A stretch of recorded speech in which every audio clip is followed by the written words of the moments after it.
High court ಆದೇಶವನ್ನ ಉಲ್ಲಂಘಿಸಿದೆ cooperative housing society ಅಕ್ರಮವಾಗಿ ರೈತರ ಭೂಮಿ ಕಬಳಿಕೆ ಅಂತ ಹೇಳಿ ನ್ಯಾಯ ಕೊಡಿಸಿ ಅಂತ ಪೊಲೀಸರ ಬಳಿ ರೈತರು ಆಗ್ರಹಿಸಿದ್ದಾರೆ. ಒಟ್ಟಾರೆ ಹೈಕೋರ್ಟ್ ಆದೇಶವನ್ನ ಉಲ್ಲಂಘನೆ ಮಾಡಿದೆ ಏನು ಕೋಆಪರೇಟಿವ್ ಹೌಸಿಂಗ್ ಸೊಸೈಟಿ. ಅಕ್ರಮವಾಗಿ ರೈತರ ಭೂಮಿ ಕಬಳಿಕೆ, ಹೀಗಾಗಿ ರೈತರು ಕೂಡ ನ್ಯಾಯ ಕೊಡಿಸಿ ಅಂತ ಹೇಳಿ ಅವರು ಕೂಡ ಆಗ್ರಹವನ್ನ ಪಡಿಸ್ತಾ ಇದ್ರು. ರೈತರ ಮೇಲೆ ದೌರ್ಜನ್ಯವನ್ನ ಎಸಗ್ತಾ ಇದೆ. ನ್ಯಾಯ ಕೊಡಿ ಅಂತ ಪೊಲೀಸರ ಬಳಿ ರೈತರು ಈಗ ಆಗ್ರಹವನ್ನ ಪಡಿಸ್ತಾ ಇದ್ದಾರೆ. ಇನ್ನು ನ್ಯಾಯ ಕೇಳಲು ಹೋದಂತಹ ರೈತರನ್ನೇ ಪೊಲೀಸರು ಅವರ ಮೇಲೆ ದರ್ಪ ತೋರಿದ್ದಾರೆ, ಅವರನ್ನೇ ಕೂಡ ತಳ್ಳಿ ಹಾಕಿದ್ದಾರೆ ಅನ್ನುವಂತಹ ಬ್ರೇಕಿಂಗ್ ಲಭ್ಯವಾಗ್ತಾ ಇದೆ.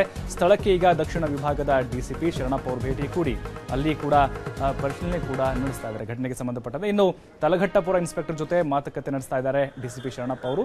ಈ ಬಗ್ಗೆ ಮಾಹಿತಿಯನ್ನು ಕೂಡ ಪಡಿತಾ ಇದ್ದಾರೆ. ಇನ್ನು ಹೈಕೋರ್ಟ್ ಆದೇಶವನ್ನೇ ಉಲ್ಲಂಘನೆ ಮಾಡಿದೆ ಕೋಆಪರೇಟಿವ್ ಹೌಸಿಂಗ್ ಸೊಸೈಟಿ, ರೈತರ ಮೇಲೆ ದೌರ್ಜನ್ಯವನ್ನ ಎಸಗ್ತಾ ಇದೆ.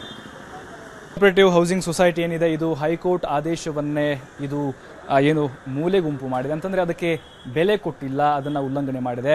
ಏನು ರೈತರು ಅಕ್ರಮ ಏನಿದೆ ಅದನ್ನು ಕೇಳೋಕೆ ಪೊಲೀಸರ ಬಳಿ ಹೋದರೂ ಕೂಡ ಅವರನ್ನೇ ತಳ್ತಾರೆ, ಅವರ ಮಾತಿಗೆ ಬೆಲೆ ಕೊಡಲ್ಲ. ಏನು ತಲಘಟ್ಟಪುರ ಇನ್ಸ್ಪೆಕ್ಟರ್ ಜೊತೆ ಮಾತುಕತೆ ನಡೆಸ್ತಾ ಇದ್ದಾರೆ ಡಿಸಿಪಿ ಶರಣಪ್ಪ ಅವರು. ಈ ಬಗ್ಗೆ ಏನು ಮಾಹಿತಿಯನ್ನು ಕೂಡ ಪಡಿತಾ ಇದ್ದಾರೆ. ಹೈಕೋರ್ಟ್ ಆದೇಶವನ್ನು ಕೋಆಪರೇಟಿವ್ ಹೌಸಿಂಗ್ ಸೊಸೈಟಿ ಈಗ ಉಲ್ಲಂಘನೆ ಮಾಡಿದೆ ಅನ್ನುವಂತಹ ಅಪ್ಡೇಟ್ಸ್ ಸದ್ಯ ಲಭ್ಯವಾಗ್ತಾ ಇದೆ.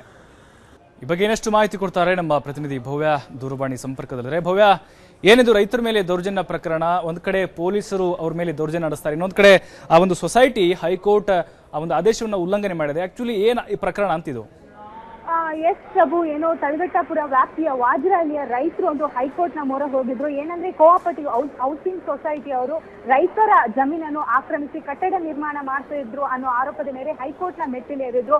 ಹೈಕೋರ್ಟ್ ಕೂಡ ರೈತರಿಗೆ ಜಮೀನು ಸೇರಿದ್ದು ಅನ್ನೋ ಆದೇಶ ಕೂಡ ಮಾಡಿತ್ತು. ತದನಂತರ ಹೈಕೋರ್ಟ್ ಆದೇಶದ ನಂತರ ಈ ಬಿಲ್ಡರ್ಸ್ ಗಳು ಕೂಡ ಒಂದು ಆ ಜಮೀನನ್ನು ಬಿಟ್ಕೊಡ್ಬೇಕಿತ್ತು. ಆದ್ರೆ ಯಾವುದೇ ಕಾರಣಕ್ಕೂ ಕೂಡ ಬಿಟ್ಕೊಡದ ಹಿನ್ನೆಲೆಯಲ್ಲಿ ತಲಘಟ್ಟಪುರ ಪೊಲೀಸರ ಹೆಲ್ಪ್ ಅನ್ನು ಕೂಡ ಕೇಳಿ ಜಮೀನ ಮಾಲೀಕರು ರೈತರು ಎಲ್ಲ ಸೇರಿ ಪೊಲೀಸ್ ಠಾಣೆಗೆ ಬಂದಿದ್ರು. ಆದ್ರೆ ಇವತ್ತು ಅವರಿಗೆ ಕೊಡಬೇಕಾದ ನ್ಯಾಯವನ್ನು ಬಿಟ್ಟು ಪೊಲೀಸರು ಅವ್ರ ಜೊತೆ ಕಳ್ಳಾಟವನ್ನು ಕೂಡ ಮಾಡಿದ್ರು. ಇದೀಗ ದಕ್ಷಿಣ ವಿಭಾಗ ಡಿಸಿಪಿ ಶರಣಪ್ಪ ಕೂಡ ಸ್ಥಳಕ್ಕೆ ಭೇಟಿ ಕೊಟ್ಟು ರೈತರು ಮತ್ತು ಮಾಲೀಕರ ಜೊತೆ ಕೂಡ ಮಾತುಕತೆಯನ್ನು ಕೂಡ ನಡೆಸ್ತಾ ಇದ್ದಾರೆ. ಪ್ರಭು, ಧನ್ಯವಾದಗಳು ಭವ್ಯ ತಮ್ಮೆಲ್ಲ ಮಾಹಿತಿಗಾಗಿ.